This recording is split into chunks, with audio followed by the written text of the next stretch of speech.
خونه دیگه. اوکی بریم، فقط نمیشه قبلش یه قلیون بکشیم؟ عجب.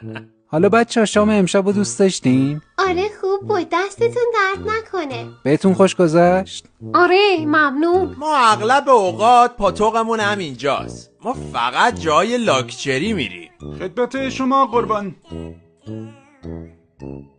چقدر؟ 125 میلیون؟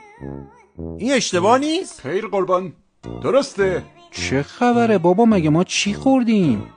چه غلطی کردیم اومدیم اینجا هومن؟ داداش من نگفتم بریم حسن کبابی؟ مگه نگفتین که پاتوقتون اینجاست؟ آره، اما خب معمولا وقتی می اومدیم یه قهوه میخوردیم. همش تقصیر توه. باشه بابا انقدر قور نزن، الان میبریمشون خونه جبران میشه. خب بچه ها میگم کم کم بریم خونه دیگه. اوکی بریم، فقط نمیشه قبلش یه قلیون بکشیم؟ نه عزیزم، اینجا که قلیون نداره. بیا بریم خونه، قشنگ من شیلنگمو بدم دستت بکشی کیف کنی. باشه. اوکی. خب میدونین که حاکم کتی 2 تا حساب میشه، یعنی الان ما شدیم 4 شما 30.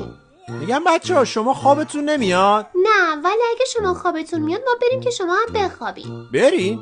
کجا بریم؟ خونمون دیگه. نه دیگه بچه ها، امشب خونمونه رو بی خیال. اصلا بیاین شرط رو عوض کنیم. اگه باختین امشب باید پیش ما بمونین.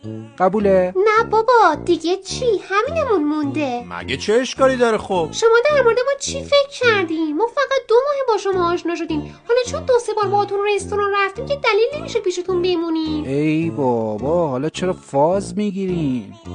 ما فقط خواستیم یه دقیقه حرف نزن ببینم. مهسا جواب داد، بالاخره جواب داد.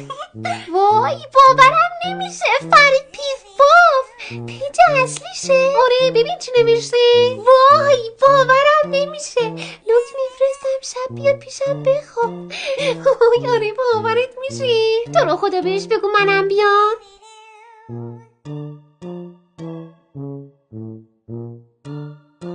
اوکی داد، میگه دوستتم بیار. پاشو زود بریم. چی شده؟ هیچی، ما باید بریم بچه‌ها. مرسی از پذیراییتون. کجا برین؟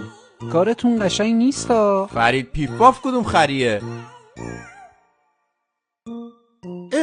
جدی رفتن ها؟